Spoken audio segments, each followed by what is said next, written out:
We're live? We're live. Awesome. No, we're recording. We're recording. All right, cool. How's everyone doing? Good? We're live? Let's go. All right. GM, everyone. I'm GM. GM any time of the day. My name's DeFi Dave. I call myself a core advocate of Frax.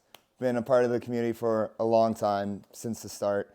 I've seen it grow from it was just an idea to where it is today. And I am also the founder and co-host of Flywheel, grassroots media company. We cover Frax, DeFi, and everything in between. And I am here to talk to you about an idea that was first presented way back in East Denver a few months ago called Stablecoin Maximalism. And I look at stablecoins from a philosophical approach more than anything, and it's a little bit different because it's more of like the application layer than your standard like getting deep into the code or the chain. Like, no, you're dealing with like a way different subset. So stablecoin is ultimately this idea that on a long enough time scale, all DeFi protocols converge to become a stablecoin or have a stablecoin core to its foundation. And at scale, all those stablecoins look the same. And you're seeing this happen, actually. You're seeing it happen, Aave's Go was just released. You saw CRV USD. Aave was a lending market. It's like, let's come up with a stablecoin, Curve AMM, let's come up with a stablecoin. So you're seeing this, trend happen. And so I like to think of it as like, I'm not sure if any of y'all read philosophy or like Plato's like idea of forms. Like there's this idea of like forms of things in DeFi, and like for DeFi protocol to scale, and it's gonna have to be a stablecoin. The stablecoins will all look alike. So, okay, like what is stablecoin maximalism? Like what does it entail? Actually, let me go back a bit. I'm sure all of you have seen Twitter and like all the recent Twitter competitors. You see Threads, you see Farcaster, you see not yet whatever else. But they all look the same and they all function the same. And so the ideal form for a social network on a smartphone device is the timeline. I like to call that timeline maximalism. Yeah, you like that? Yeah. And also, if you want to go like even back more, you don't even have to reinvent the wheel. You just look at the wheel itself. Like wheels are cylinders, and they're cylinders for a reason. That's the ideal form of a wheel. You don't see hexagon wheels or octagon wheels, but it's a cylinder. But you guys get my point. And so there's this form, and when the form is reached in that category, it scales. Okay, so like what is this stablecoin maximalism? What does it entail? So it comes in two parts. There's two foundations. There's the risk-free yield, and then there's the swap facility. Now, the risk-free yield is the high-quality reserve assets that you earn safe interest from. And so for the dollar, for dollar-pegged stablecoins, the risk-free yield is treasuries, Fed master account, reverse repos. For Ethereum, for ETHcc stablecoins, it is the beacon chain yield. And then you have the swap facility, which is where where people go mint and redeem their stablecoins. And so there's this, I like to say this like social contract between issuers and holders. Issuers have access to the risk-free yield, but they have to be able to make holders whole. And holders are able to be free from volatility on chain, but they give up the right to risk-free yield. So this social contract, you see these two parts of stablecoins, and that is like your ideal stablecoin. And what examples of stablecoin maximalism are there? Well, the most profitable company in crypto is not Binance, it's not Coinbase, it's actually Tether. And yes, 20 people, like $1.5 billion in revenue in Q1 of 2023, insane. And there's a reason for that, because they're like holding high quality reserve assets. They're able to make people whole. You saw what happened in USDC when it depegged. Ever since then, it's been downhill for them. And Tether is just dominating market share. In fact, if you look at Tether's current treasuries holdings, it would just be below Mexico in country rankings, like literally nation state power. So, Tether is number one for a reason. So if you're a dollar-pegged stablecoin, you're going to have to find a way, like that's my contention, you're going to have to find a way to connect to the real world somehow and get those treasuries or something similar, Fed master account, which is something Frax is looking into with FrxETH. All right, now let's move on. So ETHcc stablecoins. FrxETH has been the fastest growing LSD, and I say LSD, like I think it's more fun. Let's keep it fun. Thank you. LSD, by far, started in October, rate has been just, parabolic. And there's a reason for that, because it takes in stablecoin maximalism in its design. And how so? Well, we have FrxETH. It's a two-token system. You have FrxETH, which is the vanilla stablecoin, similar to WETH. And then you have FrxETH, which is the, if you want to access the risk-free rate of Ethereum, you put your FrxETH in FrxETH. Because not all FrxETH is in FrxETH, there's always a boosted yield. And so where's the other FrxETH? Well, a lot of the other FrxETH is in the swap facility. It's in the curve pool. And I view the curve pool as the minting redeeming facility itself, because it's a stable swap. And so there's probably, a good chunk of FrxETH is in there. And so you have the option oh, do I want the risk-free rate, or do I want to be a little bit more degen and go in the curve pool? Or do I want to be even more degen and just find other yield opportunities on chain and on different chains? And that, everything else that isn't in the curve pool or isn't in FrxETH, that is the monetary premium. And this monetary premium is very important because it is the only objective KPI to measure the network effect of a stablecoin. Monetary premium is how many people are actually using the stablecoin for its inherent usefulness as money without the expectation of yield, rewards, or incentives. People use Tether because it's useful. It's used all over the world, remittances, salaries. We all get paid in stable. If people are just using for stablecoins just for money, then you have monetary premium, and that's the only way you can really measure success of a stablecoin, not social engagement, not anything else. So, anyways, with FrxETH, you measure it right now. The monetary premium is 12%. FrxETH v2 is coming out very soon. It's going to decentralize the system more. Right now, the team runs the nodes, not very decentralized. So now they're actually going to create a whole lending market for validators, where people where validators can come in and actually borrow the right to run a validator. So they think of an Alve market, but for running validators. Pretty cool. Recommend watching. I interviewed Sam Kazemian about that on my podcast, Flywheel.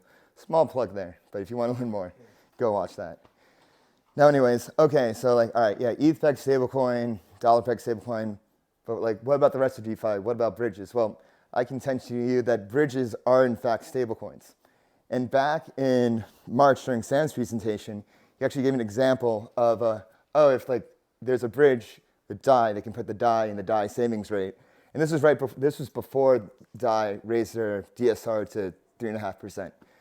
Well, just as the slide predicted, once they raised it 3.5%, there's a proposal by Carpet Key and XDAI on Gnosis chain to actually put their DAI into the DSR.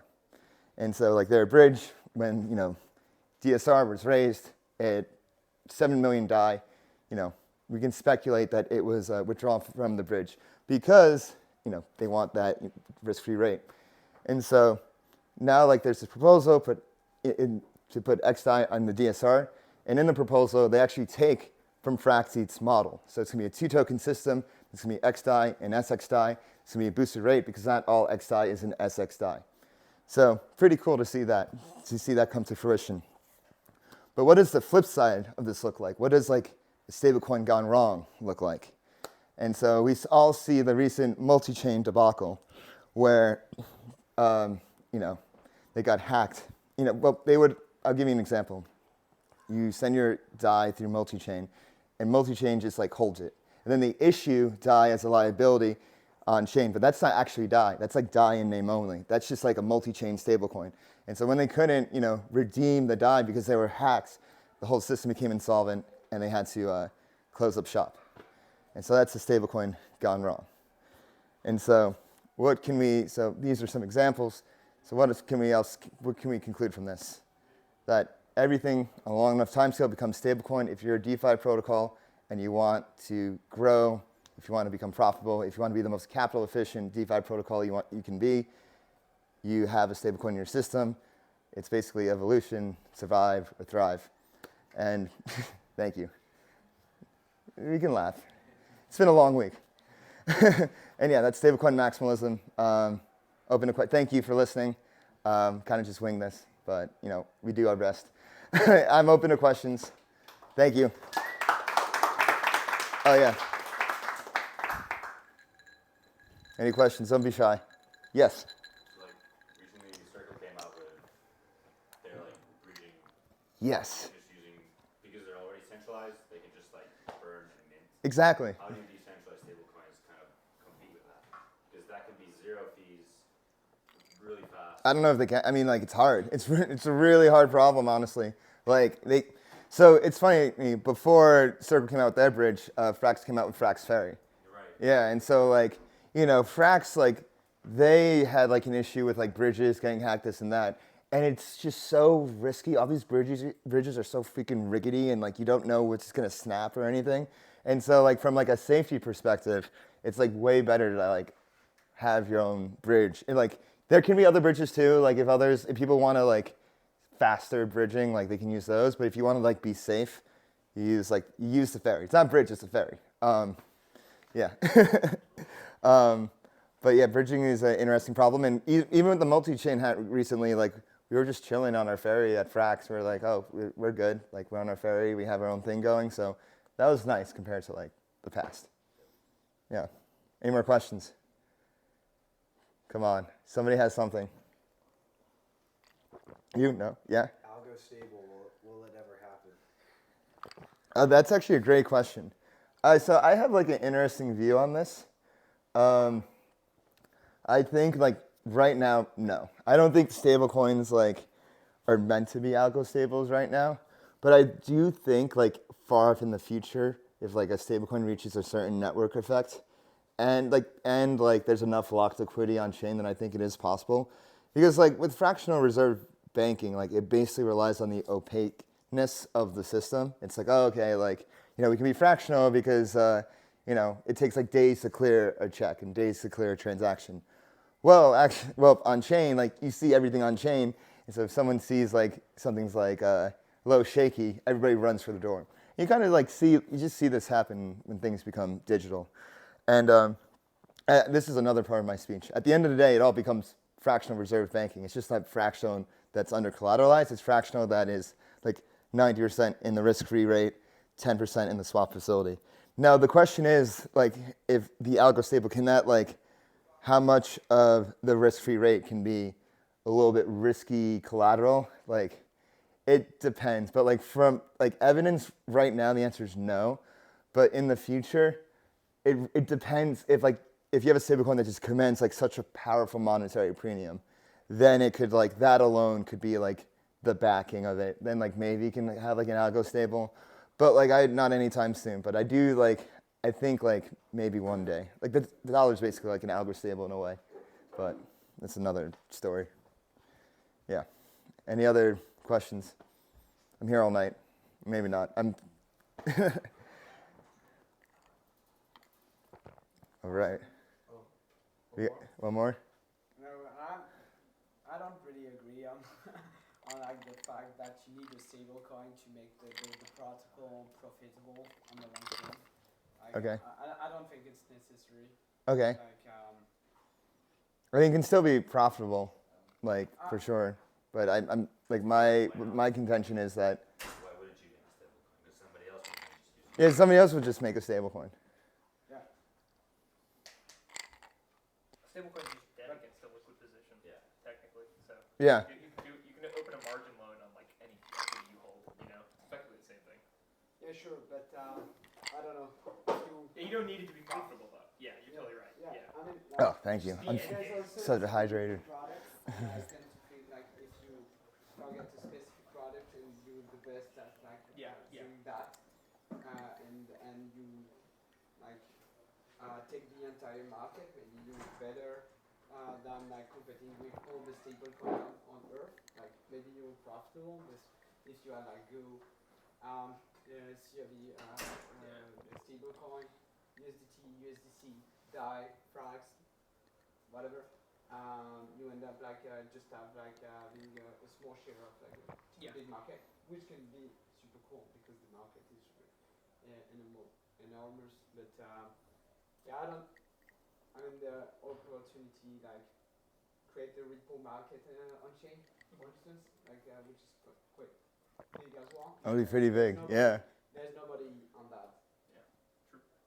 Yet. Yeah.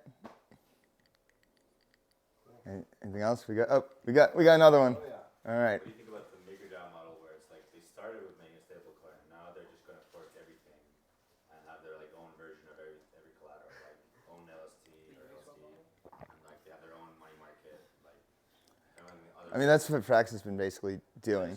That's true, So like, yeah. So like how like it's funny like last year before Stablecoin Maximalism, Frax had this concept called the DeFi Trinity, which is like there's a stablecoin, the lending market, and the AMM. And the view is like they're not actually different. They're just like the different parts of the same thing. And so like I think like MakerDAO is actually proving that point. We love Maker. We love Frax. We love stablecoins. Let's go. Thank you, everyone.